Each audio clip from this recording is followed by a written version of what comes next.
Thank you so much for joining us for another Webinar Wednesday.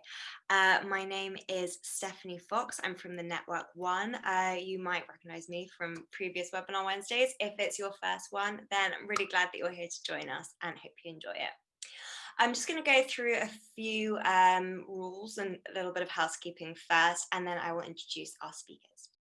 So we will have a 5-minute introduction now. You'll hear the speakers' bios, find out a bit about them. Then we will hand over to the speakers for a 35-minute presentation. Right at the end, we'll have 15 minutes for Q&A, and we are aiming to finish at 1:55 London time, so you can be ready for your next virtual appointment. Please do keep your microphones muted at all times to avoid any background noise. If we're calling on you to ask a question, then you can unmute your microphone. That being said, please do leave your videos on so that our speakers have some friendly faces to present to.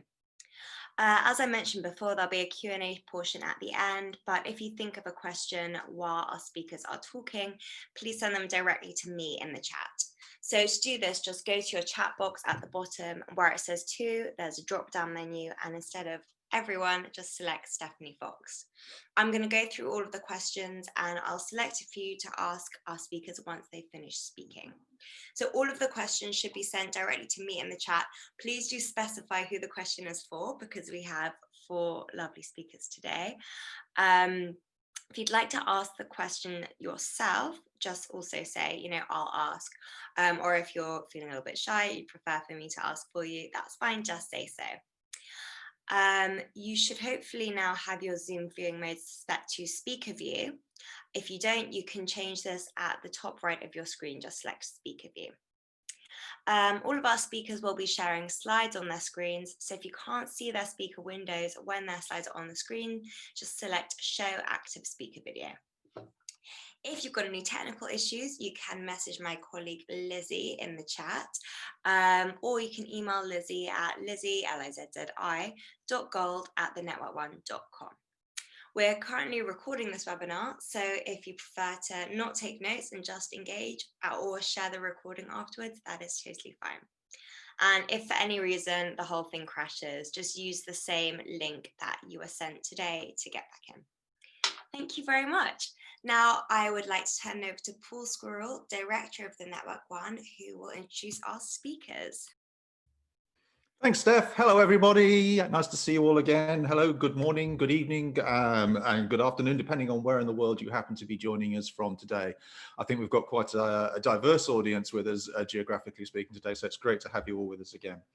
Welcome once again to the Network One's Webinar Wednesday series. These will be running all the way up until the end of the year. Lots of great stuff we're going to be covering off. Today, we've got a super session lined up for you. I'm really excited about this, but then again, I'm totally biased because I'm hosting it, but never mind. We want to give you some useful tips, some stuff that you can take away and start to use in your agency tomorrow, if you wish, about pitching in the pandemic. We'd also like to inspire you with some stories. We've got 2 great agencies who are joining us on the call today, and they're going to tell us their stories about the big wins that they've had during the last few months, during the pandemic period, what they've learned when they've been doing their pitch process. So hopefully some useful tips will come out of that. And then we're going to hear how the pandemic situation has accelerated the need for agencies to pitch themselves in a slightly different way and create a point of differentiation. And we're delighted to be joined by Rob in Bonn, who's going to give us some of his insights into agency differentiation and what they can do moving forward to win more business and generally be more profitable. So we've got a lot to cover in the next 50 minutes or so. So let's get started. Now I'm going to try and share my screen. So let's give this a go. Here we are.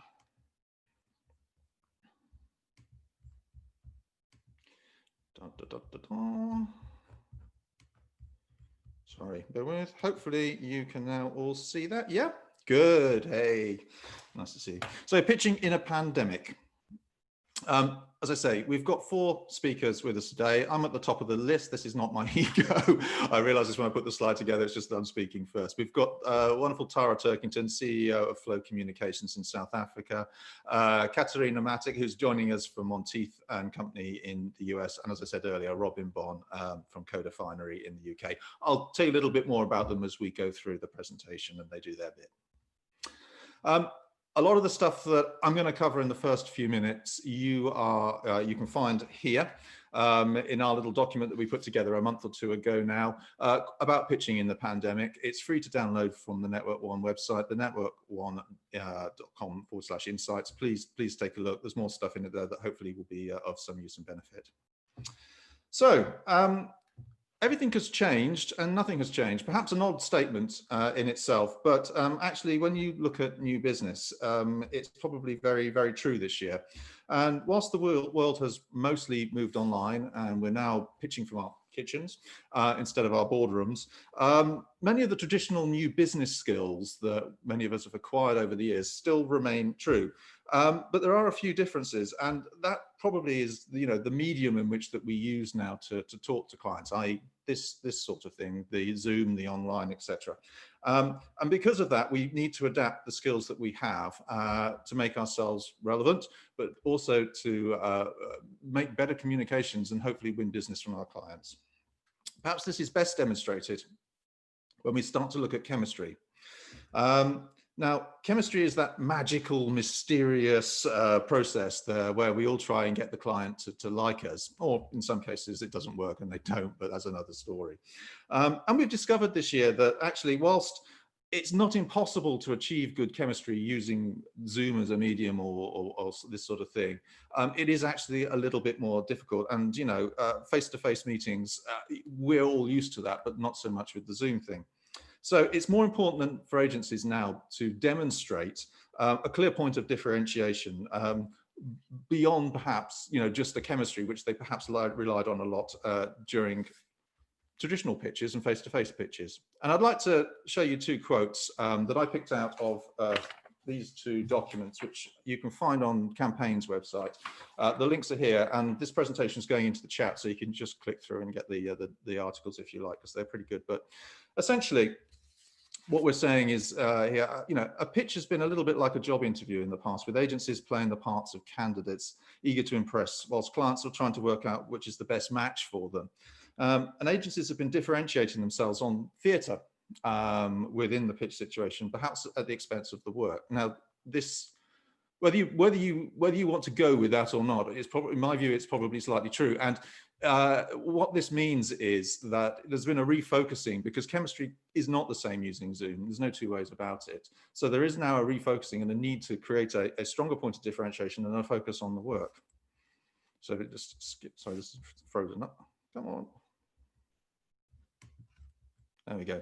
So we need more structure within the pitch presentation itself, because we can't rely on the magic of chemistry, as I said. So we need to be a little bit more rigorous in our focus and put the work in a stronger place as we move forward. Okay, this in mind, let's have a look at the basics of virtual pitching. And I want to run you through some of the things that we've learned over the last 6 months, talking to agencies, talking to intermediaries, and talking to clients. And hopefully there'll be some tips in here which will allow you to create pitches with perhaps a little bit more structure that will work and resonate within the time frame that you have to do the pitch and win over the client. I think perhaps the most important thing, which is still true in the virtual world as it would be in the real world, is the fact that you really need to think about, especially now, whether the pitch that you're going for is one that you actually can afford to go for in both times and resources. We're all a little bit stretched at the moment, it has to be said.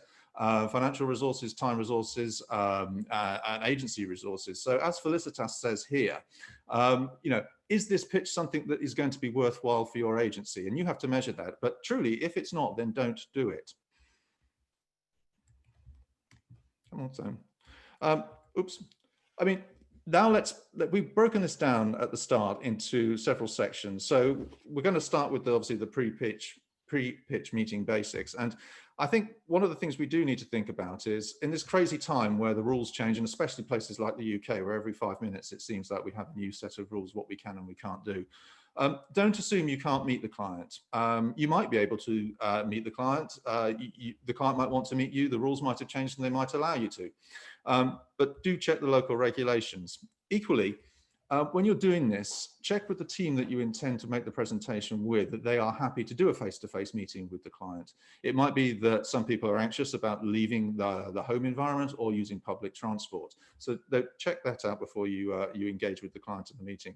You also might want to book a neutral venue if you're going to do a meeting with the client. You know, there are plenty of sort of hotels, meeting room spaces which are available. The client is not going to thank you if you inadvertently walk into their office and infect the large amount of them with the COVID virus. This is probably a surefire way not to win their business. So a neutral environment is probably quite a good choice. Check the technology platform that the client is using if you are going to use for a virtual meeting. Many clients are very savvy these days, have advanced technology platforms. Some, of course, are using legacy systems. And if that is the case, you need to understand which system they're using so you can use the right one as well and understand how it works. It can take time to interface with IT departments, so allow plenty of time for that one. Then, of course, test it. Please, please, please test before the pitch. Make sure that you understand how that platform works and you can use it. As Matt from the 4As has put it, it really is table stakes for clients now. They want you to, and they expect you to understand how this type of technology works. It's no longer an excuse. So make sure that you do.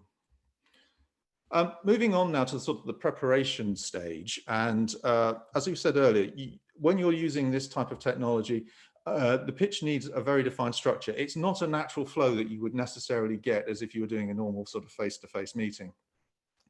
The adage rehearse, rehearse, rehearse is still as applicable as ever. There are very, very few people who can pull off an instantaneous presentation. So make sure you rehearse, and especially, make sure that you can rehearse when you're restructuring the presentation. As we said earlier, put emphasis on the work. The work will be really important to this and above the chemistry side of it. Have a backup plan if the technology fails. It happens. Sometimes the Wi-Fi goes down, there might be a thunderstorm and knocks it out. Make sure that you can still get online, potentially have a hub, hotspot or something along those lines. Equally, people are totally unforgiving about timing, and we'll try and run to time on this one, but make sure you start on time, you run to time, and you finish on time, because people are pretty much back to back these days with meetings. Plan your handovers. Now, this is an interesting one because in a traditional meeting, of course, there's a lot of chemistry that goes backwards and forwards, and there's a flow to it, and you can read the body language and all of that sort of stuff. It's harder to do in a virtual environment. So what you need to do is think of these types of presentation in the same way as perhaps you might do a TV chat show. And that comes back to the rehearsal side, but plan those switches between people and those handovers very carefully. Then ask yourself, why am I talking? Use the acronym WAIT. And to be honest with you, if there's nothing significant you're adding to the presentation, you don't need to be there. You don't need to be one of those little boxes on the screen. Another great acronym made famous, of course, by Bill Clinton: keep it simple. By this, I mean, don't overload slides. You don't know what the person is viewing this on. Even if it's a big screen at the end of the boardroom, it can actually be quite difficult to see that if you're sat away from it. Equally, someone might be viewing it on a phone or a tablet, so keep it simple. Avoid fussy fonts, goes without saying. Video playback, another issue that a lot of people come up with. And it might be that you want to put the video onto a more stable video platform rather than Zoom or something, and hop out of onto YouTube or Vimeo or something like that. It might give you a better playback. FaceTime creates chemistry, not slides. So it's really important when you start the presentation, don't dive straight in there with, here's our first slide. Talk to the client, make them understand, who you are, get a little bit of humanity to the whole thing. We talked about chemistry, but let's dive a little deeper into chemistry. And I guess one of the really important things is don't crowd the camera, because it can be a bit scary. And if you've got a lot of people around a camera, or indeed a lot of people around a microphone, it's hard to watch. So one camera, one microphone per person is by far and away the best. Love the lens. This is your channel, your way to talk to people. So it's a little unusual sitting here talking to lots of people for sure, but use the lens, look down the lens. We've moved away a little bit from crazy backgrounds now, and there is an acceptance of this sort of thing, of authenticity. Of course, it goes without saying, really, make sure there's nothing stupid in the background. But it's fine, and a little bit of corporate branding never goes amiss. Demonstrate a connection with your team. Now, we spoke to several people about this, and comments range from, oh yes, we use nicknames when we're talking to people, to we have a little bit of banter pre-presentation. You need to judge that a little bit with the client that you're presenting to, but it's not a bad idea. Don't speak across your colleagues. Whilst it's rude to start with, it's also very difficult to hear sometimes if you've got multiple people speaking across one microphone. Most of us don't have studio quality mics at home, and mics don't pick up the difference in sound. So, one person at a time, keep it easy and to understand from the viewer's point of view. You've got to expect uncomfortable silences, and this comes back to the body language issue. We've all sat on these calls and someone stops talking, and then there's what seems like an eternity of quiet. It's not necessarily that they've said something wrong or something stupid. It's just that people are, there is a longer pause that's inherent in this type of communication. Another little tip you might want to do is to share pictures and bios of the team that are presenting with the client before the presentation. This can save you time in the presentation, but equally it can provide the client with some comfort because they get to know you. They might look at the LinkedIn profile, so they know who they're talking to before the whole thing starts. And you start from a slightly different place. It's not quite so cold. Hey, and guess what? Passion and energy still sell. So, make the client believe that you want their business, make them enthused about it, and you're happy to be there. And keep smiling even when it goes wrong, because guess what? It does from time to time. But there's nothing you can do about it, so keep smiling.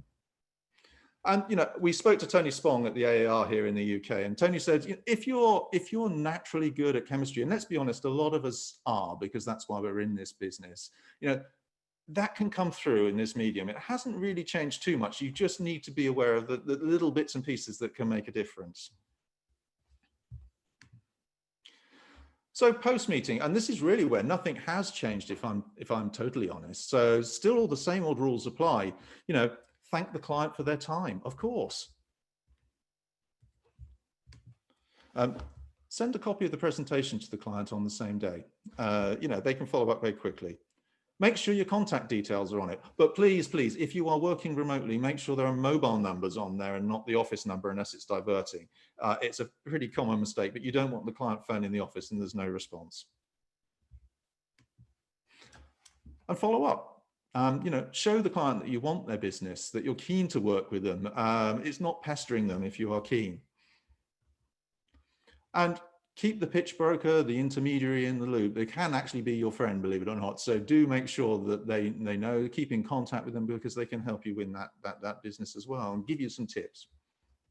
Okay, as I say, all of that stuff, let me stop the sharing here. All of that stuff is in the document, and there's much, much more.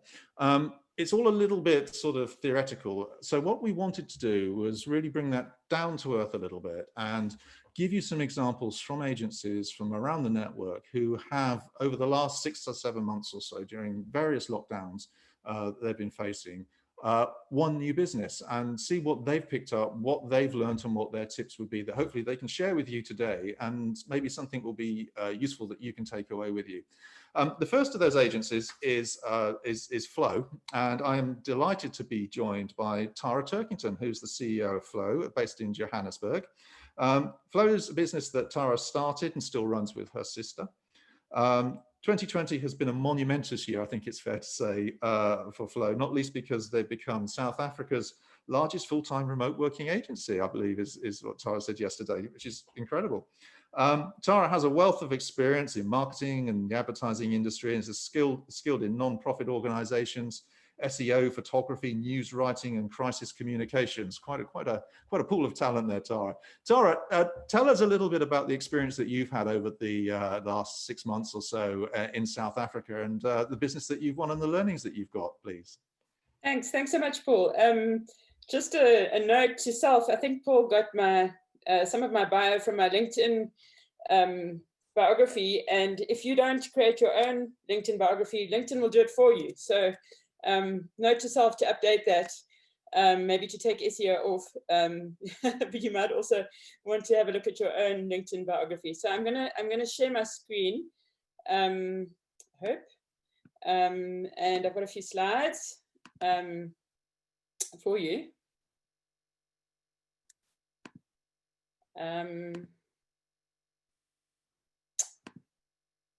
So yeah, I hope you can see it. So yeah, this is the topic, we know that. So just a little bit about us. Flow, yeah, we're 15 years old. We've got about 55 staff, permanent staff at the moment. We have done a lot of work in different countries over our history, but more on that in a minute. We are an integrated agency. We are women-owned, and we've won lots of awards for different clients. Although that's not our main aim of doing work. Sorry, just organizing myself here. So these are the different things we do. It's quite a wide basket. South Africa's not the largest market. It's not like somewhere like the US. So you have to kind of diversify in order to have a business of any size. So we do quite a range of things, and that has certainly helped us during COVID. People often ask us why we are called Flow, and I think we were looking for a name, and it's just something that indicates forward movement, ideas flow, rivers flow.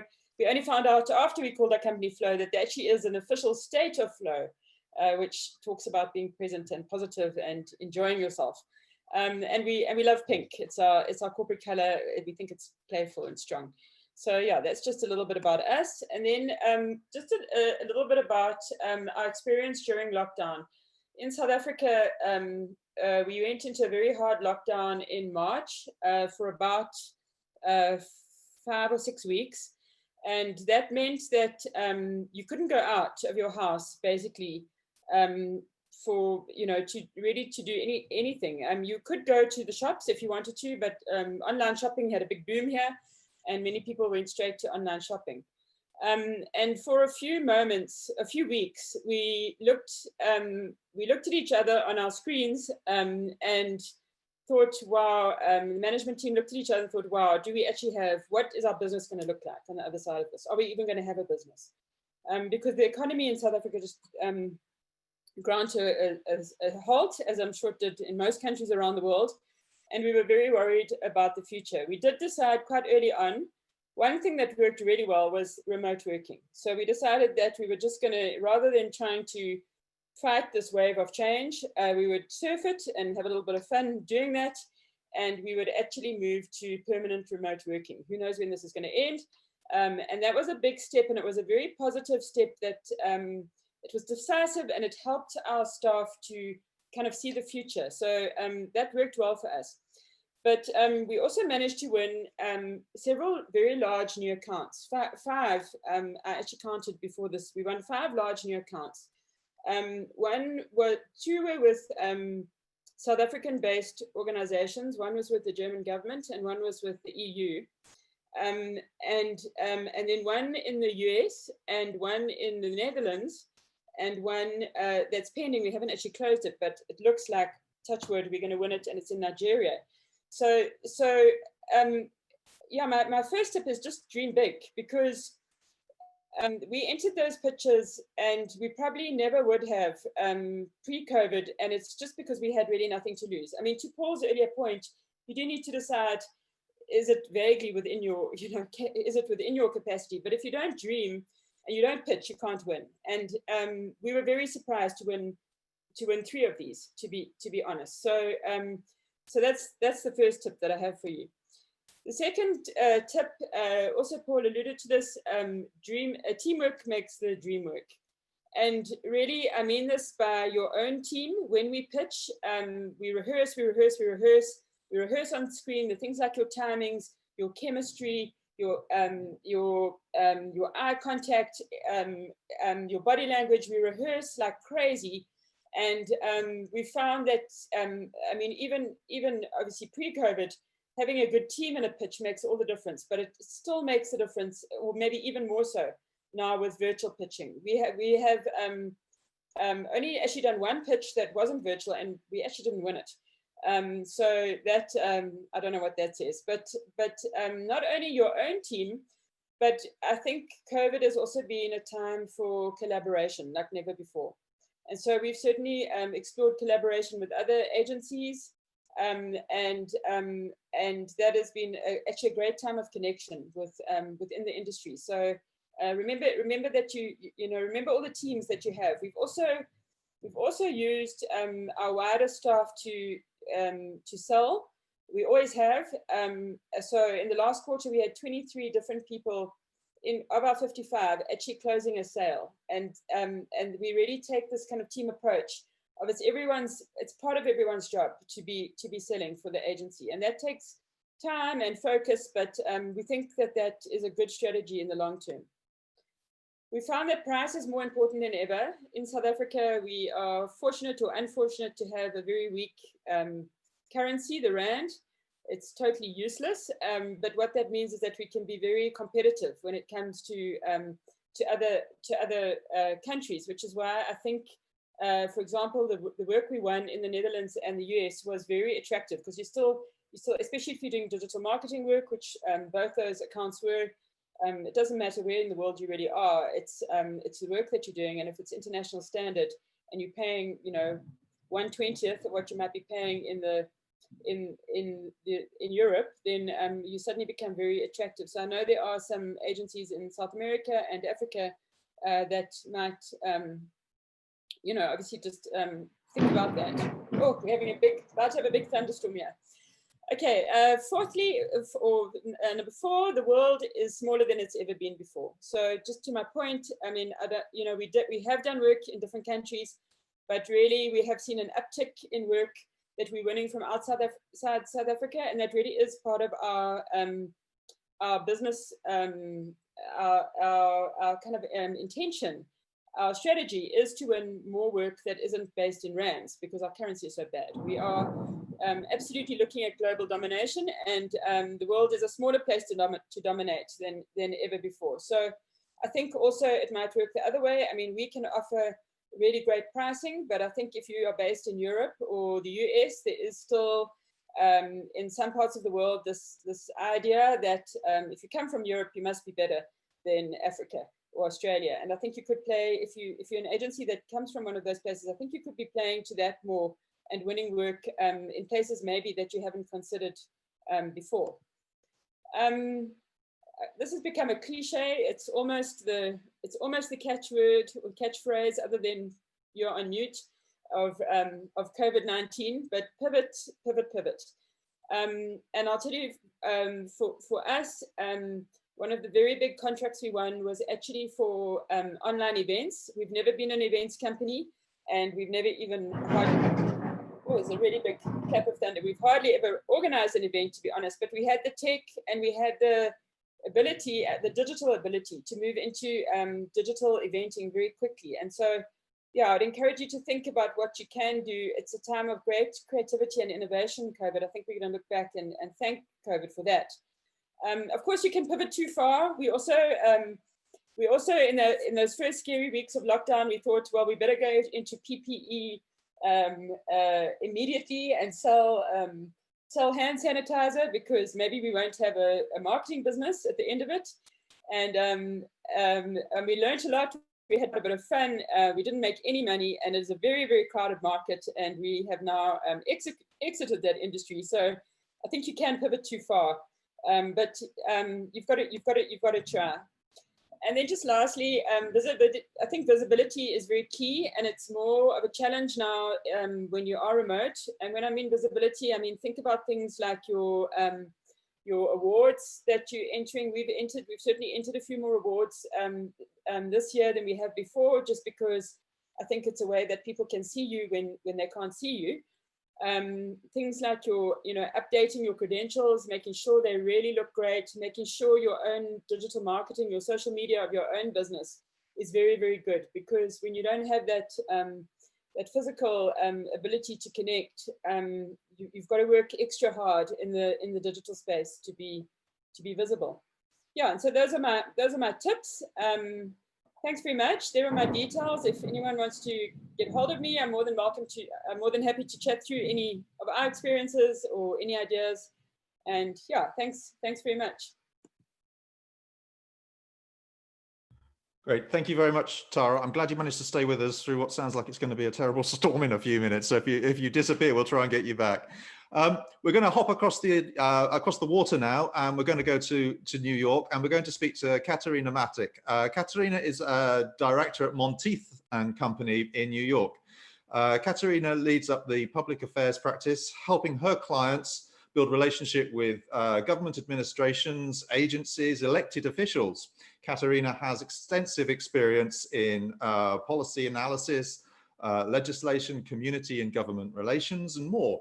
We're really grateful for her being with us this morning, because although she says she probably hasn't, I'm sure she has been up most of the evening watching the election results roll in, or not, as the case may be. We're not going to talk about the election at the moment. We're on new business, so I'm going to hand over now to Kat. Kat, over to you.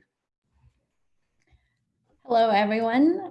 Really excited to be here this morning. I hope that everybody can see my screen. I'm just gonna jump in and say that the PR industry, like so many industries, have come to adapt to the new normal. And it's no surprise that we're seeing an uptick in demand in certain sectors and some PR services over others. So I'm going to begin with a brief overview of what the pandemic means for our industry, and then share how Montieth and Company's business model has helped win clients during the pandemic. Number two, client considerations. And the third, our approach with preparing the proposal and the presentation. So naturally, the way we position our services, we had to consider the uncertainty in the media, national, local, and trade. So this is a fun screen of what we've been seeing lately. The state of journalism involves a number of changes, and it made it more challenging to penetrate the news cycles, which are moving quickly. And to that end, but separate and apart from it, we've taken a note of the trends across our industry as well. If I hopefully did not go too quickly from one screen to another, but the state of PR, we're seeing that the revenue is variable. Obviously, the need for crisis PR has surged. There's a high demand for content, and still in our own industry, in certain agencies, we're seeing staff cuts and layoffs, and the media is very saturated. So what does that really mean for winning our clients? We in Montieth and Company have not had to drastically change the way we do things. We are a super boutique global agency. We are asset light, and we move nimbly across various sectors. And we focus our clients' budgets on where they can make the most difference. So we have been operating an efficient, integrated, and flexible model across global teams in North America, Europe, Hong Kong. And during the pandemic, we have seen increasingly the demand for the in-between. And I'll explain what I mean by that. Just a few months ago, we mostly had clients in professional and financial services. And the clients that we recently won did not only want marketing, communications, and brand awareness. So they pretty much wanted an agency that can understand how their industry is regulated, and a focused strategy in North America mostly, but also the option of selectively pitching other media markets around mission critical initiatives, because naturally you don't need everything in every market at the same time. So it used to be the case that if you did not have physical presence in a certain media market, you could not pitch them. And we at Montieth and Company speak 9 languages, and we have come to realize that global media is already sensitized to the trends and global sectors and on issues that we're pitching anyway. And so that understanding has helped us solidify our global footprint. And in addition, besides the global capabilities, the in-between also meant that clients did not hire us for marketing or crisis or public affairs alone. They hired us because they needed an agency that can do it all if they needed it. So I'm gonna use an example of the sector where we've won most clients recently, which is artificial intelligence. So we should really take a moment to digest this, because the global spending on AI is predicted to double over the next 4 years, from 50.1 billion to 110 in 2024. And our new clients in the AI space did not only, like I said, want brand recognition, they wanted someone who can do all of the above. And that can mean a number of things. Also, I want to note that I'm talking about mature companies and not just startups. So in particular, we won a client 4 months ago because of both our antitrust and patent litigation experience, but also our experience in working with companies in highly regulated industries. And then other AI clients we won trusted us to navigate the current state of journalism, and they needed an agency to have their back when it comes to the regulatory landscape and a company that has a global reach. And naturally, earlier this year, the National Security Commission on Artificial Intelligence has started soliciting comments regarding artificial intelligence and machine learning from the consumers. So in highly regulated industries like this, or industries that are to be regulated, are going to see a huge activity around consumer advocacy.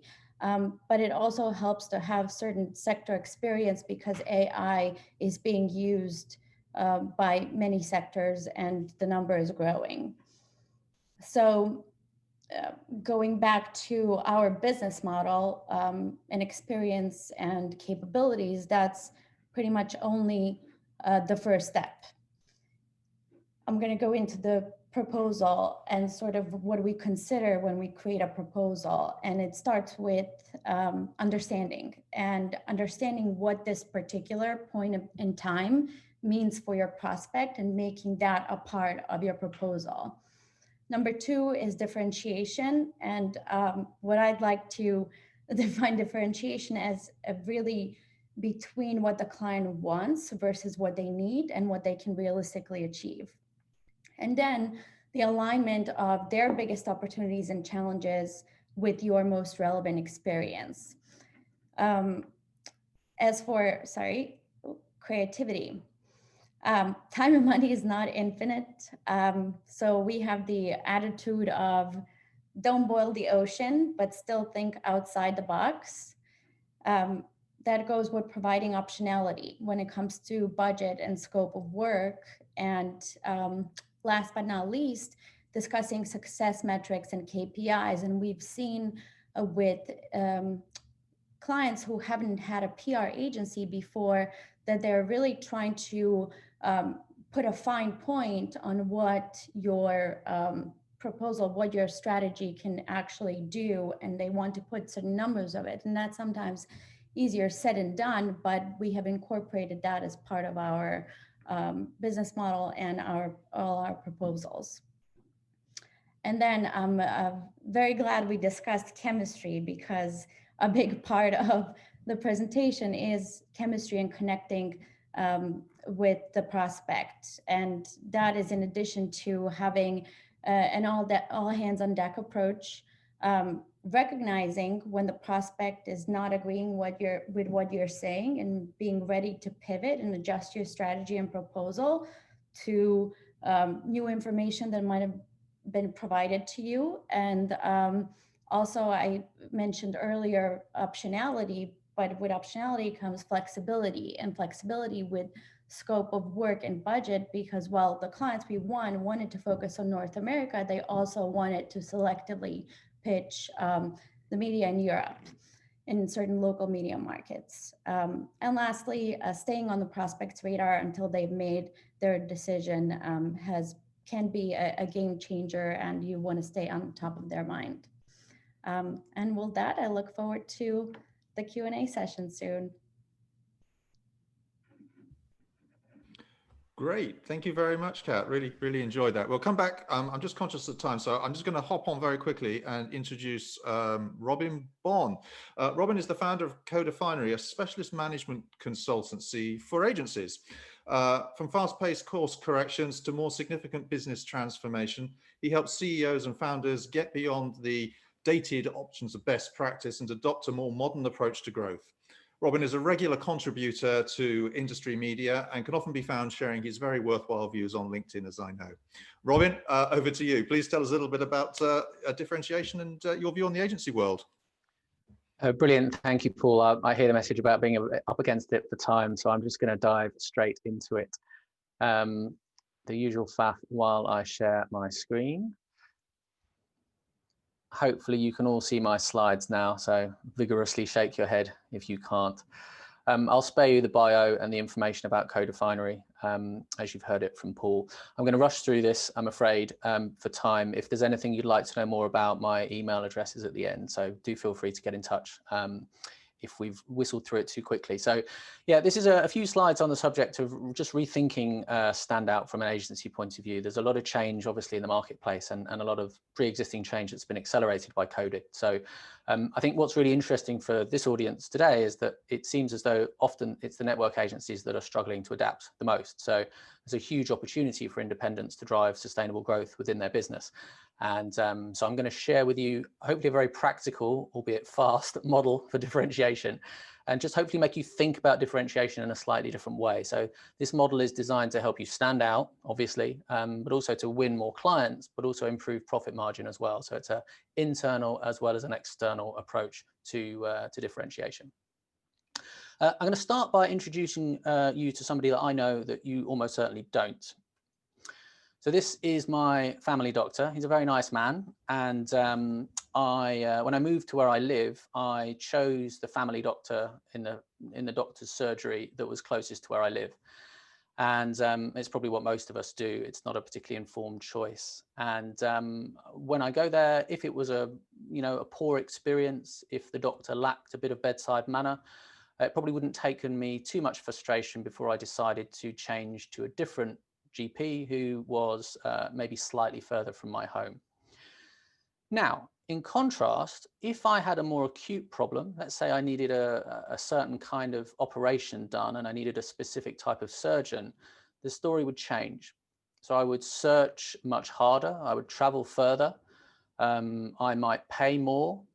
And then when I eventually got through whatever waiting list and I got to see that surgeon, if they also lacked a little bit of bedside manner, I wouldn't leave. That's because, as I'm sure you realize, this is really a question of scarcity of expertise. In that moment, I need them a lot. I need their expertise, and it's hard for me to replace it because it's scarce. So that story about differentiation, which again, I'm sure is not new to you, is about making your agency differentiated and therefore very hard to replace. Now the context for that, I think, has shifted a lot. So let's just look a little bit about how this applies to clients. So as I say, there's a lot of change in the marketplace, which has been continually accelerating over quite some time. And obviously the pandemic has impacted that further. So when we think about how clients are evolving how they buy from you, there's some things I want to pull out. So first of all, when clients are thinking about what kind of agency they need, it used to be very, very simple. They were very clear. You know what, my advertising agency's broken, I need a new one. My media agency aren't doing it for me, let's change them. But actually now that's changed. They're not quite so certain all the time about the kind of agency they need. They've moved from get me a new one to, who do I need? When they think about their credentials, it used to be that you would turn up with a portfolio and a laptop and you would show them the work. And they would say, yeah, I like it, I'll call you when I need you. Again, I would argue that that's changed. What you're looking for is the client to lean into you and say, you know what, I need your help, because they have knowledge about where you're specifically able to help them, as opposed to just being a good example of the discipline that you're in. When it comes to when they connect with you, again, it used to be very simple. A pitch brief would appear through whatever mechanism, and you would come in and you would respond. But of course, now there is more opportunity for agencies to be more consultative. So you can ask the client much deeper questions and you can push back harder than ever before. As the saying goes, make the brief, don't take the brief. Finally, when they're deciding which agency to use, it used to be all about the work. So Paul touched on this in the article from me and Leslie at the start of this session.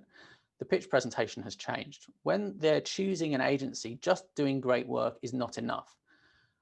clients, in my opinion, are increasingly focused on the entire agency experience. So not just what they see from you on the day, but also your reputation, your employer brand, how you mitigate risk, different pricing models. There's a huge opportunity to provide a differentiated experience for clients. And interestingly, I think this is where the independents can really beat the networks. You've got a greater ability to give clients the urgency and the flexibility that they need and the lack of complexity that they're increasingly wanting. So I'm going to move very quickly on to how. How do we do all this stuff? How do we adapt to what clients are increasingly wanting? So I want to talk to you a little bit about customer experience. It's a phrase that is constantly used now by all of us as we're talking to our clients about why customer experience is the modern battleground for consumers. Whether it's about a utilities company or a telecommunications company or a car company or a bank, there is so much choice in these marketplaces for consumers. There is a relative lack of differentiation, and it's very easy to switch between them. So it stands to reason that the experience of owning a product is as important as the way that the benefit is communicated to you in the first place. I don't really care, quite frankly, what my bank says in their advertising. What I do care about is whether the app works and I can do my banking at midnight if I so choose. Now, I think what's interesting is that all of that logic about customer experience, the oversupply in the market, the lack of differentiation, the ease of switching, all of that applies to the agency marketplace, certainly in a lot of marketplaces around the world. So the question I would ask is, what is your agency's customer experience? How are you deploying every aspect of what you say and what you do in order to create differentiation? And that's the model that I'm going to describe for you right now. So this is CODEFINERY's narrative hierarchy. I'm going to take you through from top to bottom and then give you a quick example at the end. So place to start is with a strapline at the top of a pyramid. Now, in fact, I say this is where we start. It's really where we should end. So in this model, strapline, it's not a proposition. And that's a mistake that I think a lot of agencies make. They think that a strapline and a proposition is the same thing. It's really not. Think about a strapline as a summary. So it adds, it summarizes and encapsulates what's gone before. Think about Nike as an example. Just do it. Makes all sorts of sense because you know exactly what Nike is. But if you didn't know what Nike was, Just Do It wouldn't tell the whole story of the brand. And that is the mistake I think a lot of agencies make. Certainly a lot of the big traditional agencies, they assume that their strapline has to tell the whole story, and it really doesn't. It's just a summary. So let's put that to one side. Next in the hierarchy is your positioning. Now, it's one of those words we all throw around like confetti, but for me, positioning, it's just a bit of signposting. It's the discipline that your agency is in. We're an advertising agency. We're a CRM agency. I'm an accountant. I'm an artist. I'm a surgeon. It's just enough for people to know that they are in the right room having possibly the right conversation with you. Now, in contrast, if your positioning gives your client a rough idea of what you do, then your proposition tells them specifically what they're going to get from you. So I would encourage you to think about proposition as doing something for someone. So it's X for Y. It's a particular outcome for a discrete target audience. And so many agencies can't even name their target audience beyond a few vertical sectors that perhaps they're not conflicted in. It's a major, major gap in the strategic thinking of a lot of agencies. So we move on from here, just to take a pause from the model for a second to talk about purpose or your why or your point of view. If you are able to, in fact, let me come on to that in a second. The simple positioning and the proposition together are incredibly powerful things. By having a simple positioning, it frees you up to talk in much more detail about what the client wants. So imagine saying that I'm an accountant. That's an easy positioning statement. It doesn't tell you much, but it tells you enough. I'm an accountant, but I work with the founders of independent creative businesses to help them understand government tax credits around innovation. It might sound super boring to you, but if you needed that thing, it would sound really attractive. Here's another one. I'm an artist. Okay, great. So what? I'm an artist, but I specialize in creating multi-sensory installations for blind people. Ah, interesting. My aunt, she's blind. Tell me more. So you get from very open to very specific very quickly, and you're talking about the client and about what you can specifically do for them rather than just talking about your own business. Moving on to that point about point of view or belief. A strong purpose is the reason why you do what you do. So imagine with your proposition, there's almost an implicit, well, because we believe this, that's why we do that. Now, it's not in the hierarchy because in various situations, it's not actually that helpful. But generally speaking, if you have a strong purpose or a point of view in your business, it's almost the shortest and easiest way of adding some differentiation in. Clearly, if you're up against agencies with similar propositions, then having a strong point of view gives something for the client to buy into or not buy into. Equally, internally, having a strong purpose or a point of view, it gives something for everyone to align behind. So a North Star, it's a motivational point of bringing the team with you. So moving on, if you put your positioning and your proposition together, what you've done, you've effectively made a promise of expertise to your audience. And this can be on your website, it can be face-to-face, could be when you're on stage talking. It's always the same story. But if you get it right and you've created some interest, like with the artists and the blind installation thing, if you've created some interest, the only real response to this is to ask how. The client says, well, that's interesting, great, maybe, interested, possibly, tell me more. And once the client shows that interest and asks how you do it, then you're leading the conversation. You go back to the table at the start, you've moved from that kind of, yeah, all right, show me your work. And you've moved into that, okay, interesting, I need your help, tell me more. You've moved from a kind of do this for me kind of agency to, yeah, let's think this through together type agency. And that's a big distinction for a lot of agency businesses. So we move on into how. How do you answer that question? Many agencies just list out a generic kind of list of services. Oh, we do branding, we do design and build, we do retail marketing, we do SEO, PPC, and so it goes on. In fact, a lot of agencies, they just forget about the whole positioning and proposition thing altogether and just list a bunch of stuff they do. And it's a bit like selling a shopping list. You don't even remember half of it by the time you've got to the end. But unpacking how you work is a huge opportunity to prove the expertise that you've stated. So, for example, you could say, well, we solve this problem that we've outlined in our proposition. We do it in 3 ways, let's say. We have a very unusual process. We have an atypical operating model. We offer a very particular blend of services. We've got an unusual pricing model. Lots of opportunities for you to ultimately add some proof to that proposition. And because this stuff is articulated after you've told the client what they're going to get from you, everything acts as proof. It serves as, it sits in context of that proposition. And that's really powerful. Right, bottom of the pyramid. The last part of the hierarchy is obviously the broadest, otherwise it wouldn't be a pyramid. But it's about the rest of your customer experience. As I said at the start, everything that you say is only one part of it. It's also everything that you do. So it's all an opportunity to demonstrate the claim of expertise that you're making. Now, of course, that customer experience includes all the stuff that agencies usually think about when they're, considering differentiation. It's their marketing, it's their lead gen, the websites, the awards, all that stuff. But it's also everything else. So how you onboard your clients is a massive opportunity for differentiation and proving your proposition. How you hire, who you hire, structures, processes, especially pricing, which I would argue is the single most underleveraged part of your, of how you differentiate your agency.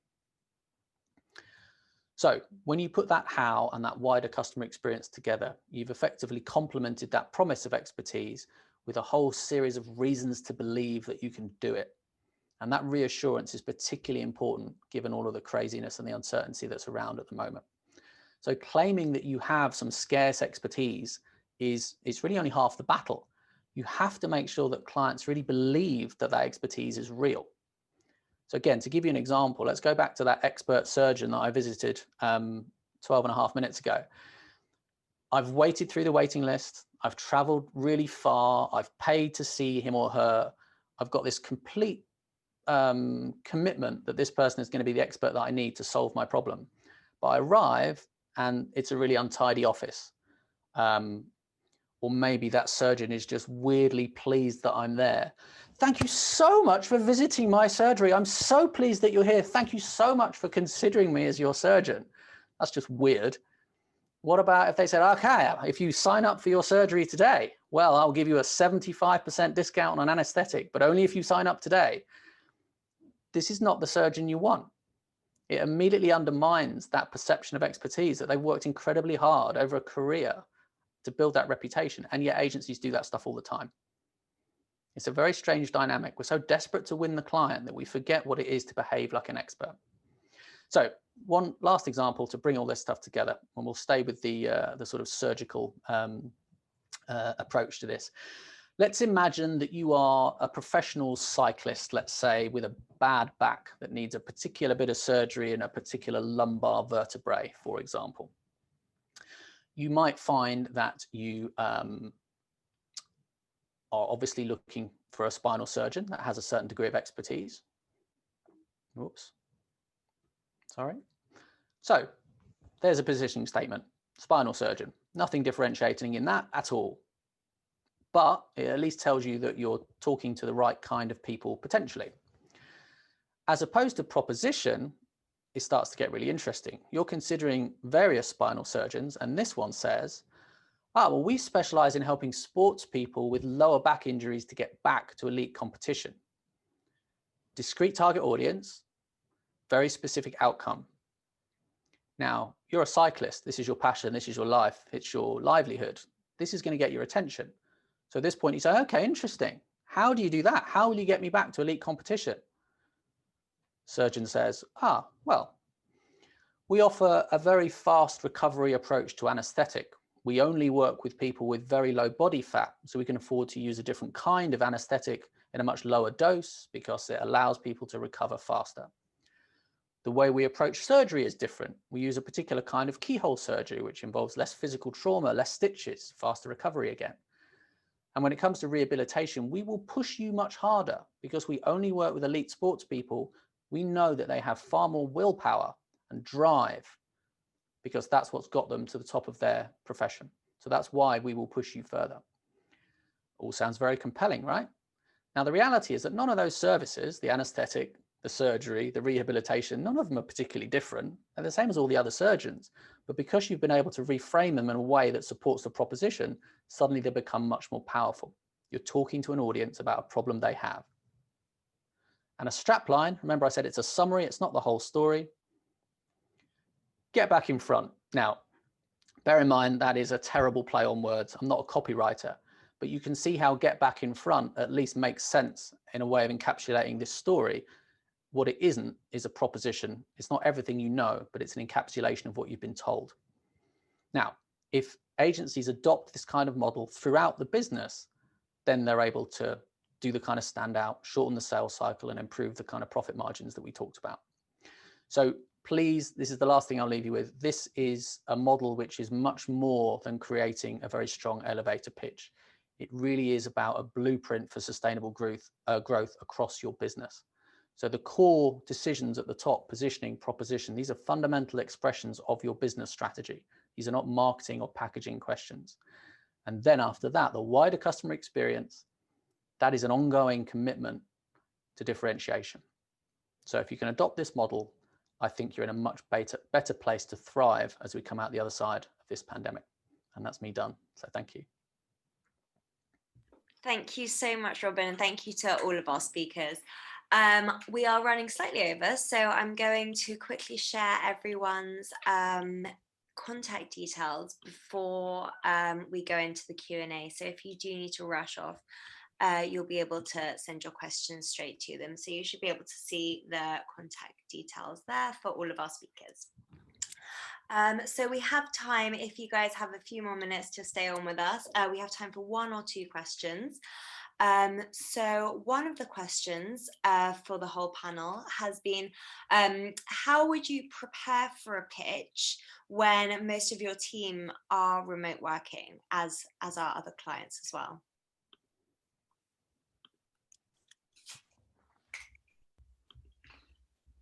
Anyone, feel free. Tara, do you want to take that one?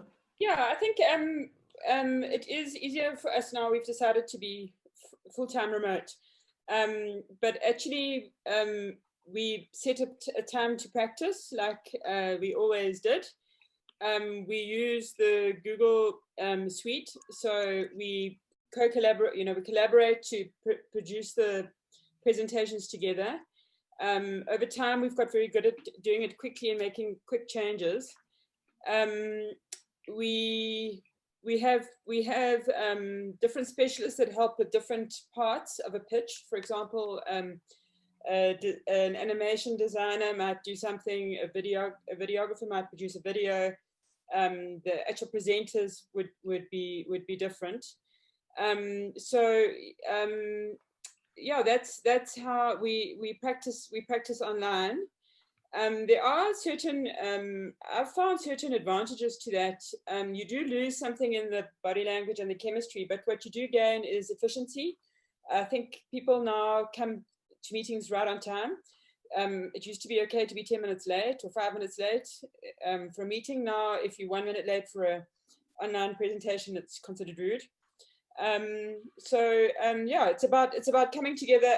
There are also very good tools. Depending on what your pitch is, we've used Google's Jamboards quite a bit for brainstorming ideas for a pitch. There are also other systems that you can use. So yeah, I would just say it's you've just got to practice maybe even more. If you haven't done it much, you need to practice even more than you would in real life. Fabulous, thanks so much. All right, we have time for one more question. So this one is, Katarina could answer this if you don't mind. So the question is, what is the single most important thing you would have liked your future self to have told you in December 2019 about pitching in 2020? It's a bit of a broad, hard one, but feel free to answer it if you can. Yeah, so that's a really good question.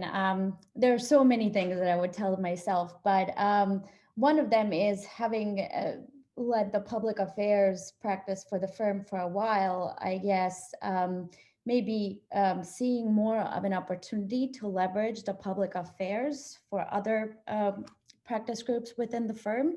And I think that's the expertise that we've been seeing a demand for, is not just do one or the other, but figure out how to merge multiple capabilities and experiences in one. And that's worked really well for us. So if I had predicted that, I would have probably made that a part of every single pitch.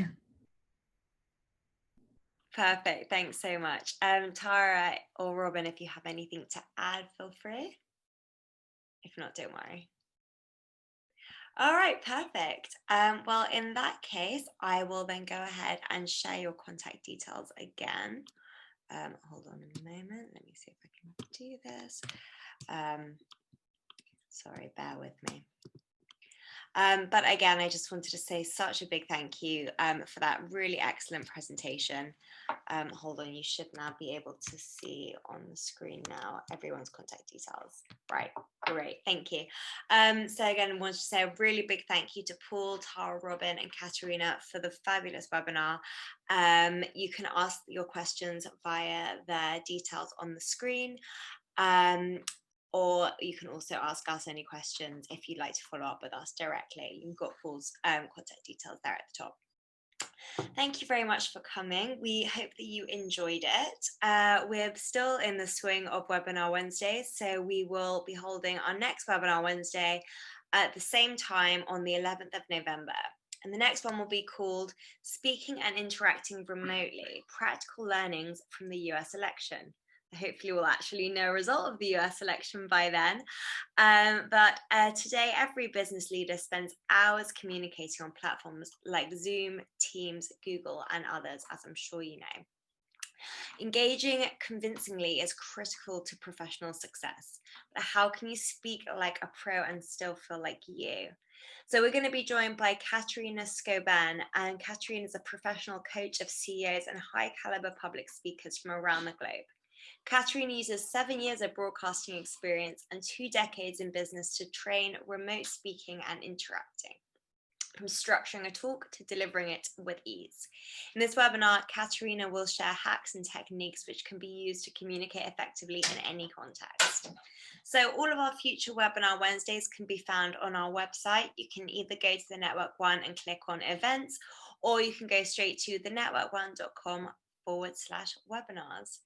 Thank you very much again, everyone, for joining us. Thank you to our wonderful speakers.